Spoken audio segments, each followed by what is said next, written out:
Fala galera, tá começando mais um Pod Vapo e hoje eu tô aqui com ele, Fabiano Onça, da Impacta. Seja muito bem-vindo, Fabiano. Tudo bom, Vini? E aí, como é que você tá? Muito bem, graças a Deus. Você me falou aqui no off que todo mundo chama de Onça, né? Então eu já vou te chamar de Onça aqui, tá bom? Não, pode chamar de Onça, cara. Todo mundo me conhece por Onça, Fabiano, ninguém sabe quem é. Conta pra mim um pouquinho, então, pra gente que não conhece o Onça. Quem que é o Onça? Como é que ele começou a trabalhar com games? De onde veio essa paixão? De onde surgiu essa ideia? Conta um pouquinho pra gente. Bom, eu sou game designer, né, cara? Trabalho já há 20 anos na área, faço gamificações, faço um monte de coisa para agência de publicidade, para ONG, para empresa, enfim, trabalho muito com isso, né? E também sou professor de game design lá na Faculdade Impacta, né? E aí o que acontece? Eu comecei a trabalhar com game, cara, na verdade assim, sempre gostei de jogo. Com 10 anos de idade eu já enchi o saco dos meus tios, coitados, né? Que tipo, chegava no Natal, eu queria que eles ficassem jogando meus protótipos lá. E, enfim, sou formado em jornalismo, mas passei a faculdade inteira, Deus me perdoe, mas passei a faculdade inteira jogando. Chegou RPG na minha época, né? Tinha chegado Dungeons and Dragons, GURPS, essas coisas, então, puta, aí já fui capturado totalmente. Aí é abduzido, né? E a hora que eu tava me recuperando, chegou o Magic. Aí, putz, aí ia fazer as minhas aulas lá de jornalismo, chegava sempre um desgraçado lá, né? Tipo, jogar mais uma de vez, aí ia jogar. Entendi. E aí, cara, dali eu fui fazer resenha resenha de jogo, né? Trabalhei em muitos sites, assim, e também na editora Abril, cara, então fez muita resenha, assim, de jogo pra Playboy, pra Mundo Estranho, super interessante. Tudo que era jogo, os caras mandavam eu analisar e eu fazia resenha. Uhum. Só que eu não criava. Aí, quando eu cheguei com uns 29, mais ou menos, eu tava assim, eu já criava as minhas coisas, mas não sabia como ganhar dinheiro com isso. Sim. Aí, quando chegou nos 29, é que eu falei, cara, eu preciso fazer isso. Comecei realmente a trabalhar com o jogo. Tinha um amigo que falou, vamos fazer juntos, vamos fazer e tal. E aí comecei, cara. E aí apareceu na minha vida um torneio maluco lá na França. Um torneio aberto a todo mundo, um torneio super importante de game design. E eles franceses têm essa mania, né, de ser assim, muito universalistas. Então eles mandavam assim, ó, qualquer pessoa no mundo pode participar. Parece o Ratatouille lá, né? Qualquer um pode cozinhar, né? Falei, vou mandar, mandei. E aí, pra minha surpresa, cara, foram rolando as fases, eram 200 pessoas inscritas, né? Game designers famosos do mundo inteiro, tal, todo mundo manda, só que manda, fala anônimo, né? Você manda só uma regra do jogo, era um torneio de board game design, né? De tabuleiro. E mandei. Aí começa a chegar as cartinhas, assim, passaram 2 meses, ó, dos 200 foram selecionados entre os 80. Tá bom, né? Passa um tempo, mais outra cartinha, ó. Dos 80 vocês chegaram nos 40. Falei, porra. Né? Dos 40 vocês chegaram nos 20. Vai afunilando, né? Depende dos 20, vocês estão entre os 10, vocês não querem. Quem tem que chegar. Afinal, é em Paris, vocês têm que estar lá. Aí eu falei, porra. Aí fui, né? Com tudo que eu tinha lá, fui. E aí ganhamos, né, cara? Então foi um negócio assim. Deixou a onça chegar, chegou, né? Chegou, cara. Chegamos lá, Brasil total, né, cara? Os caras assim, todo mundo falando, quem são esses malucos do Brasil, né? Mas assim, cara, foi uma coisa muito boa porque abriu o campo pra mim, sabe? Tipo, eu comecei a entender que... Porque na minha época não tinha faculdade de jogos, o jogo ainda estava se estruturando um pouco, né, como entretenimento, não tinha nada de esporte, não tinha nada. Era mato, né? Era mato alto, né? Mato alto. Então pra mim foi bom, porque eu comecei a entender que eu poderia viver de uma coisa que eu amava. Jogo, né? Enfim, você sabe como é que é, né? Então, é isso. Com certeza. Conta um pouquinho pra gente desse jogo que você foi campeão lá. Como é que foi essa parte sua de estruturação dele? Cara, você se baseou em algum jogo? Teve algum jogo modelo de espelho? Como é que foi? Na verdade você vê como são as coisas, cara. Jogo é uma coisa muito maluca porque quem trabalha com a criação, com game design mesmo, as ideias vêm de qualquer lugar, né? Quem trabalha com publicidade criativa e publicidade sabe como é que é. Você tá andando na rua, vem, né? Vem a ideia, né? Pois é. No meu caso veio pelo seguinte, porque eu tinha assistido um filme quando eu tinha uns 15 anos chamado Inferno de Java.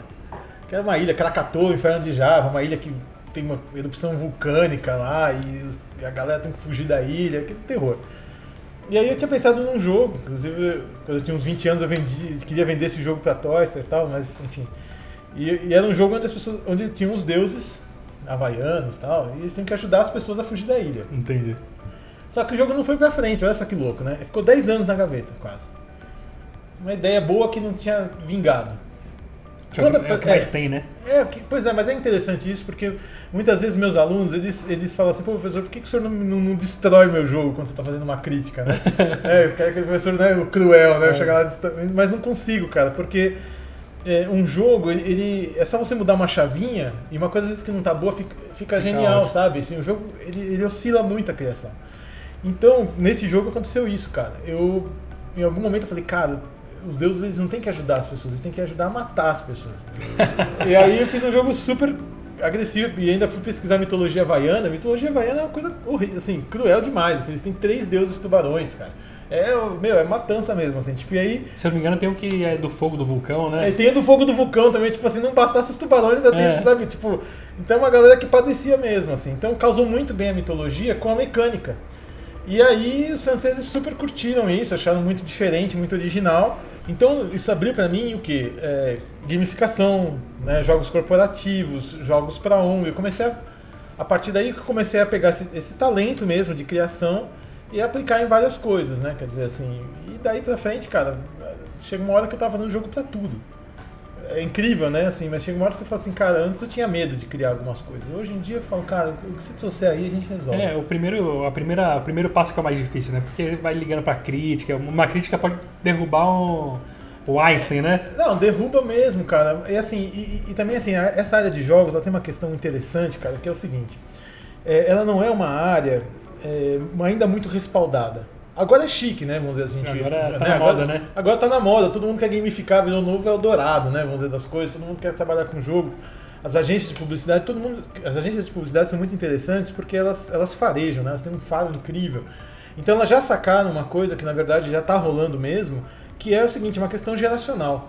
O jogo é o que é para nós, o que a televisão foi para os nossos pais e o que o rádio foi para os nossos avós.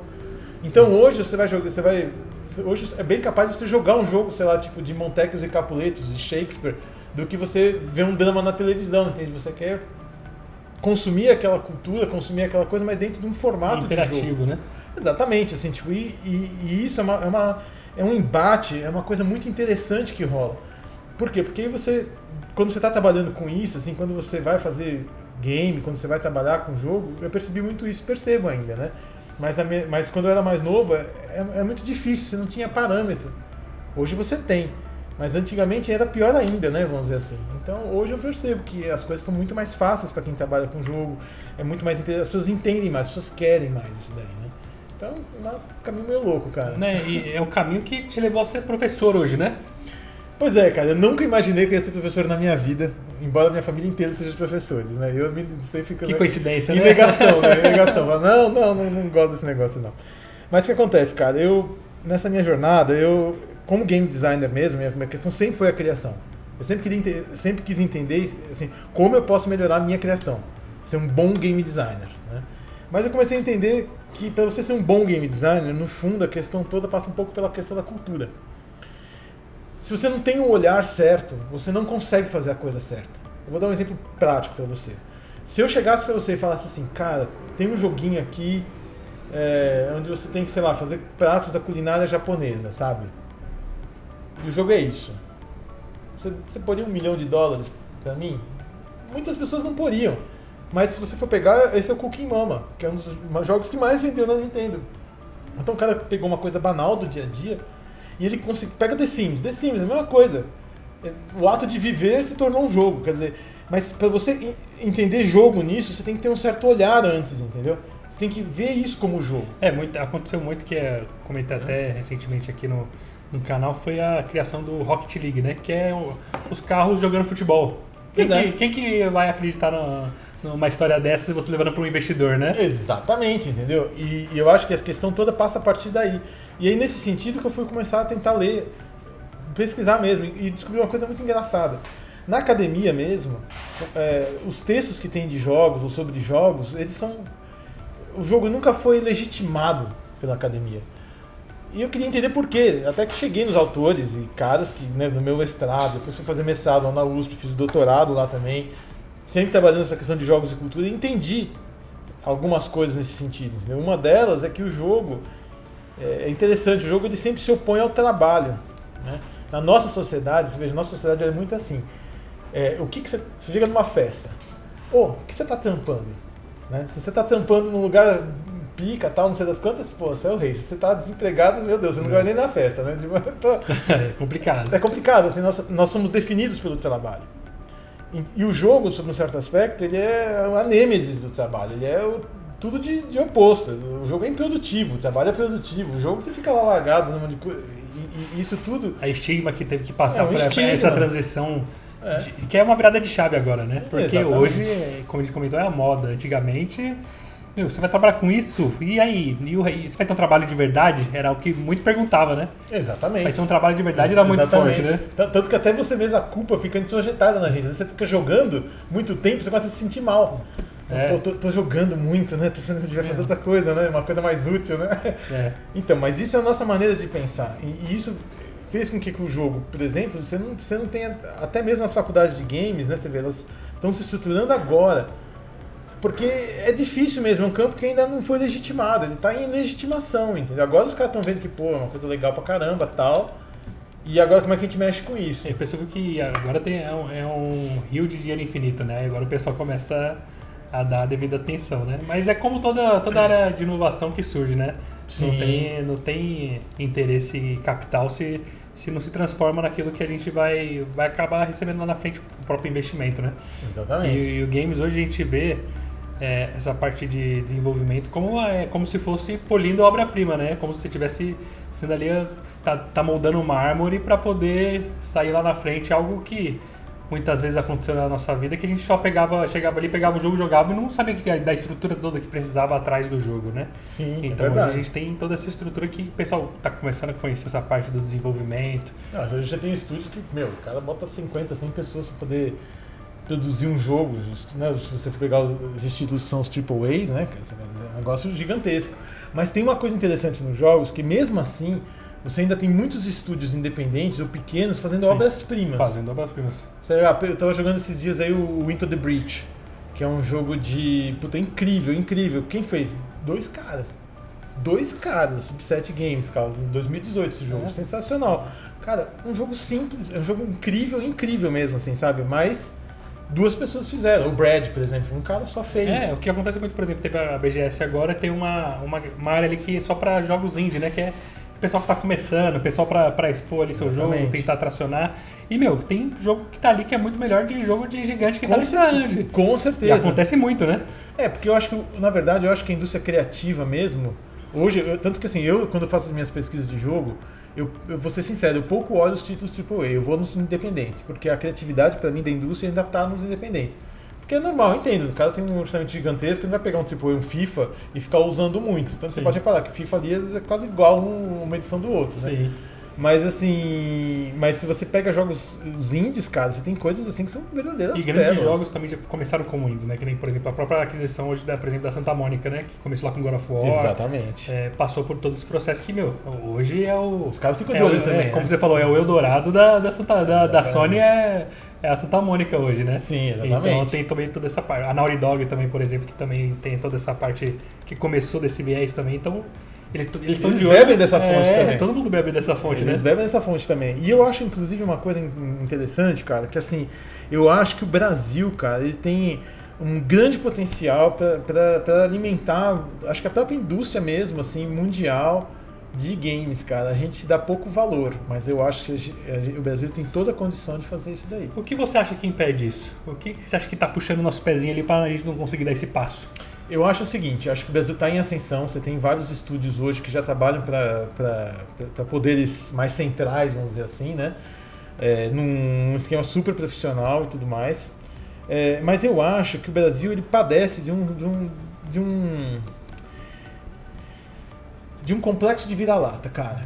Isso é uma coisa impressionante, assim. Eu fui para fora, visitei várias feiras de board game, né? Assim, e na Alemanha, na França, participei desse torneio na França, né? Participei 5 vezes desse torneio, venci 2 vezes esse torneio. E eu percebo assim, os caras são iguais a gente. Ninguém é diferente da gente. Só que os caras se valorizam. Muda a forma que ele come o pão, né? Os caras se valorizam, entendeu? E assim, e o Brasil, ele não se valoriza. Assim, é uma coisa incrível isso, cara. Além de não se valorizar, valoriza muito o que é de fora, né? Fica pagando um pau muito louco, entendeu? Aí você fala assim, ainda mais numa área como jogos, você vê, por exemplo, o que você precisa para fazer um jogo indie bem legal? Você precisa de quase nada, cara. Você só precisa, assim, de um mínimo de equipamento. Criatividade, né? Mas precisa de criatividade e vontade de fazer uma coisa diferente, cara. Assim, é uma das poucas indústrias que eu acho hoje que assim, qual é a matéria-prima dessa indústria de jogos? Pra mim é a criatividade. Aproveitando o que você falou agora, vamos falar dessa importância então de que é fazer uma faculdade de game design, né? De um criador de jogos, né? O que isso impacta, né? No polimento, na versão final, na estruturação, na base, né? Do próprio desenvolvedor. Cara, eu acho assim, é claro que assim, cada um de nós, acho assim, quem vai trabalhar com criação de jogos, né, o mesmo desenvolvimento de jogos, né, de programação ou de arte, é claro que a primeira coisa que o cara tem que ser é agilizado. Tem muita coisa que você pode achar no YouTube, muito curso, tudo bem. Mas eu acho, né, que tem uma grande vantagem hoje em dia, que são as faculdades de jogos. Eu posso falar da minha, mas eu sei que tem outras faculdades também muito legais, enfim, mas o que eu percebo no meu dia a dia, assim, quando você vai fazer uma faculdade de jogos, a primeira coisa que eu acho legal nela é que assim, você tem um ambiente propício. Porque todo o processo de criação, e não falo só da criação do game design, mas também a programação, a arte, som, essas coisas, você tem que estar no mesmo ambiente que os malucos que estão lá com você. Os ensinos vêm dessa área, né? Bebe dessa fonte também. Você tá lá, entendeu? Você tá lá com gente, com amigos, colegas teus que estão na mesma viagem que você. Muitas das coisas acontecem às vezes num corredor. Muitas das coisas acontecem às vezes num intervalo de uma aula para outra. Sim. Entendeu? Ou mesmo quando você está fazendo um trabalho numa disciplina X, o seu jogo fica bom pra caramba e a partir daí você desenvolve com o cara, entendeu? E todo mundo pensando junto, né? Exatamente. Tipo assim, você tá num ambiente, cara. Isso é uma coisa muito difícil de mensurar, entendeu? Porque é uma coisa muito física. A gente padeceu muito com a pandemia agora, mas assim, cara, quando as pessoas estão juntas, às vezes as coisas mais bestas, assim, elas são as que movem e que vão dar os sparks, as coisas que você precisa para fazer essas coisas. Então eu acho que assim, o primeiro ponto que eu vejo como vantagem na faculdade de jogos é isso. Eu percebo muitos meus alunos fazendo isso. É muito vibrante, é uma coisa muito legal. Tem muita troca, entendeu? Tipo, tá vendo esse joguinho aqui? É uma coisa meio besta, assim, sabe? Mas que funciona muito. É sementinha, né? Sementinha, cara. E também eu acho que tem uma outra questão que é o seguinte, você consegue estruturar um pouco mais o conhecimento, entendeu? Porque assim, por exemplo, eu sou professor. Faz 20 anos que eu faço isso. Cara, é que nem mecânico. 20 anos consertando carro, não tem como você, mesmo que você não goste de carro, você vai aprender a consertar Sim. carro, 20 anos fazendo isso. Entendeu? Então você aprende e você passa para os caras, é muito mais fácil, é muito mais rápido, você não fica reinventando a roda, entendeu?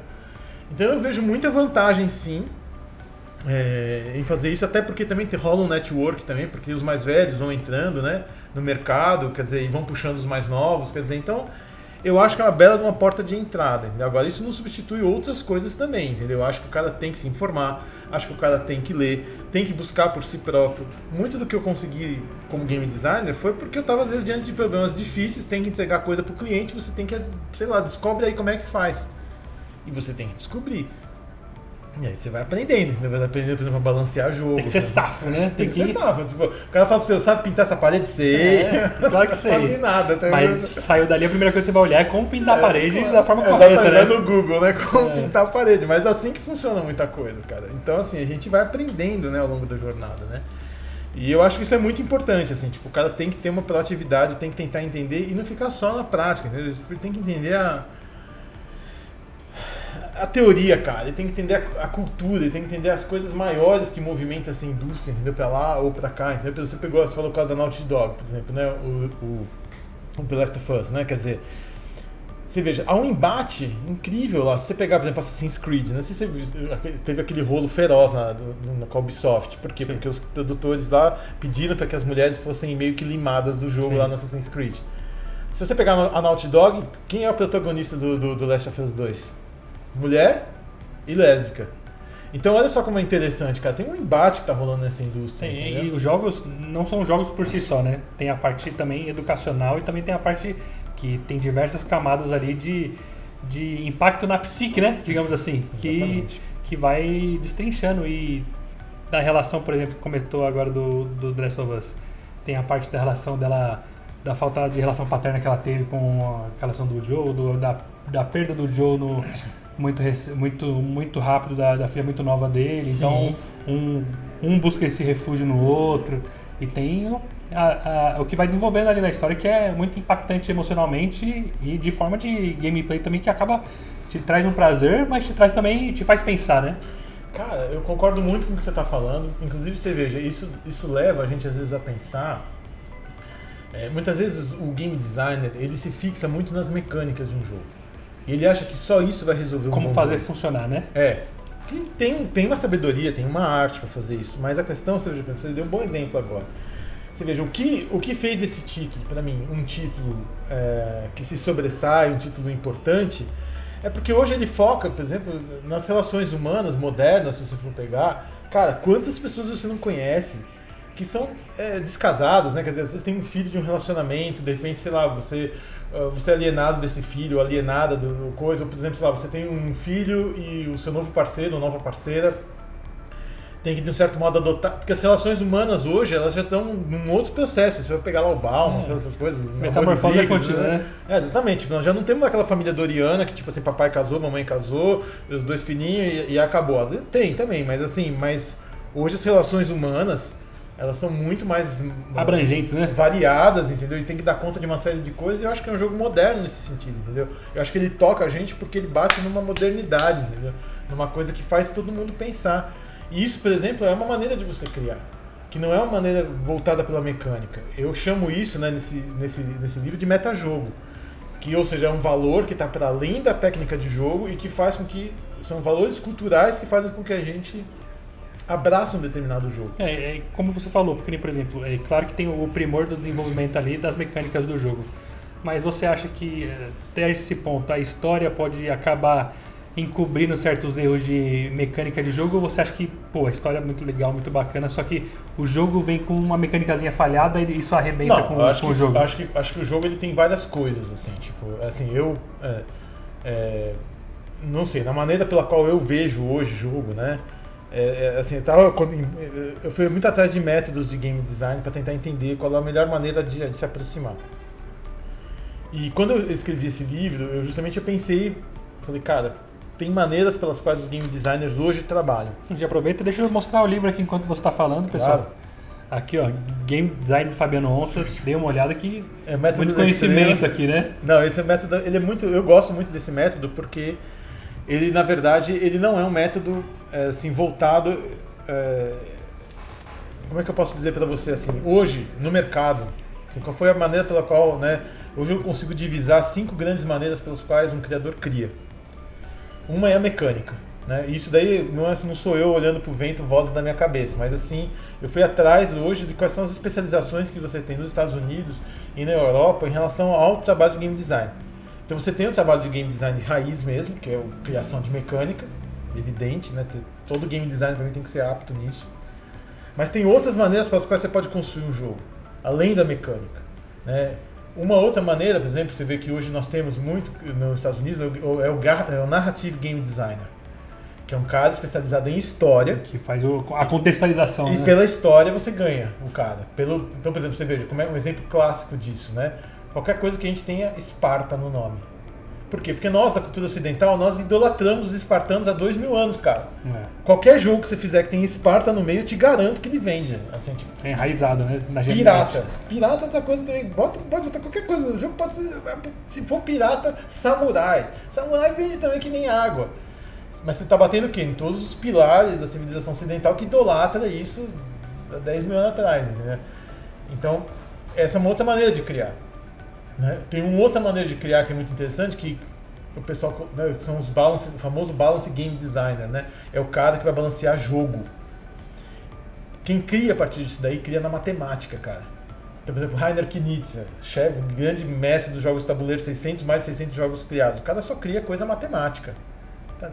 Tem jogos, por exemplo, se você pegar, por exemplo, qualquer jogo da Nintendo aí, por exemplo, se você pegar o Mario Kart, uma coisa assim, vai na matemática do jogo. Você vê que o jogo ele se estrutura a partir da pura matemática. É uma outra maneira. Tem uma quarta maneira que eu acho muito interessante de criar também, que é o gameplay game designer, que é o cara que é preocupado para que a experiência de jogo seja fluida, seja uma coisa agradável, seja uma coisa interessante, né? Seja uma coisa assim super legal. Natural, né? Movimentação. Exatamente, aquele cara que é super preocupado em fazer com que a sua experiência de jogo seja prazerosa, né? E você tem no final aí uma última qualidade de game designer que pra mim é o game designer que trabalha com estrutura. Então ele vai pegar regra, é o cara que escreve regra, é o cara que trabalha por subsistema. Então tem várias maneiras de você acessar, né, que hoje são consolidadas pelo mercado e que vale a pena, eu acho, que você, como game designer, começar a trabalhar dessa maneira. Por quê? Porque o que eu percebo é que as pessoas ficam muito perdidas ainda. Tipo assim, cara, como é que eu vou criar um jogo? Você pode só pela intuição, tentativa e erro, funciona, mas assim, você perde a noção da coisa, entendeu? E eu percebi muito isso nos meus alunos. Né? Então, pelos meus alunos, eu comecei a pensar, falando, cara, precisamos de um método simples, uma coisa que as pessoas possam criar com tranquilidade, sabe? E é essa batalha, cara, que nós estamos aí. Não, perfeito, Onça. Queria já agradecer aqui sua presença, a presença do pessoal daqui também da Impacta que permitiu esse encontro aqui. Prazer. E também queria que pedisse que você desse sua visão do futuro, né? Hoje a gente tem Impacta como game designer e desenvolvedora de jogos aí como um curso, mas também como que você vê essa mecânica e essa estrutura do mercado, como ele vai ser daqui para frente, como que a pessoa que está vendo esse vídeo aqui hoje pode se preparar para o futuro, onde ela queira trabalhar nesse ramo dos games, né? Olha, eu vejo o futuro da seguinte maneira. Como eu falei, eu acho que os jogos hoje são um aspecto geracional. E eu acho que os jogos eles já estão invadindo praticamente todos os aspectos da vida e da cultura. Então, por exemplo, você tem jogos hoje que são feitos para pessoas com problemas de saúde, que estão às vezes em hospitais. Você tem muitos jogos que são educacionais. Tá? Eu estou falando tanto de tabuleiro quanto jogos digitais, enfim, ou jogos para grandes grupos, para mobile, quer dizer assim. Então eu vejo o jogo hoje nas empresas, né? Assim, muitas empresas já sabem que é muito chato você ficar passando um PowerPoint insuportável para as pessoas, então é melhor fazer um jogo. Como entretenimento, tanto você pode reparar que a Twitch, por exemplo, cara, a galera pira de ficar vendo as outras pessoas jogarem. Ninguém vai ficar vendo em sessão da tarde. Chega, agora o barato é você ver as pessoas jogarem. Os esportes. É entretenimento, cara. Então você vê que os jogos eles fizeram assim, cara. Eles estão realmente tomando conta da sociedade. Então, nesse sentido, eu acho que qualquer pessoa que se aventure e que busque trabalhar com isso, cara, tem um puta do mercado esperando, velho. Só que não é um mercado que está ainda consolidado, entendeu? Não é que nem, por exemplo, você chega numa agência de publicidade, o cara fala assim, legal, você é um criativo, é redator, tá bom, então você vai sentar nesse banquinho aqui e vai escrever aqui, tá? Fica escrevendo aqui 8 horas por dia. Né? Ou lá, trabalha em banco, então você fica aqui e faz esse negócio. O jogo ele é ainda um pouco faroeste. O que é o faroeste? As regras não estão definidas, é ruim por um lado, porque você às vezes não tem o trabalho tão fixo, mas por outro lado tem oportunidades incríveis. Você veja, nós estamos conversando num... Olha que puta, vocês estão fazendo um negócio incrível aqui, cara. Quer dizer, assim, tipo, é uma oportunidade. Que vocês olharam e falaram, cara, tem uma oportunidade. Então percebo que quem quer trabalhar com o jogo tem que estar com essa disposição. Mas os frutos que colhe também... Com certeza, né? Precisa de muita disposição, né? Precisa de disposição, cara, assim, tipo, porque é um faroeste. Faroeste, assim, não tem as leis tão consolidadas, mas tem oportunidades incríveis. E aí você tem que ver se você tem estômago pra isso. Se você é uma pessoa que quer viver disso também, porque também tem uma outra coisa, você perde um pouco da inocência quando você joga. Por exemplo, eu hoje, antigamente eu jogava um jogo, eu adorava, a Wolfenstein, né, um jogo antigão da minha época, quando eu era moleque, assim, nossa, toda aí Wolfenstein. Hoje eu olho pra esse jogo, tecnicamente eu sei tudo que o cara fez. Você perde um pouco de coisa. Da magia, né, mas faz parte, né? Mas por outro lado, você sabe como é que o jogo é feito, entendeu? É que nem que você fazer comida, cara, você entende de comida, você sabe como é que o macarrão é feito, né? Então também tem um prazer incrível nisso, assim, sabe? Então, com certeza. Muito obrigado, Fabiano. Cara, foi um prazer. Muito obrigado, tudo meu aqui. E fica o convite já para as próximas vezes, que tem muita coisa para conversar. Estamos aí, cara. Vamos conversar, tá bom? Obrigado. Muito obrigado.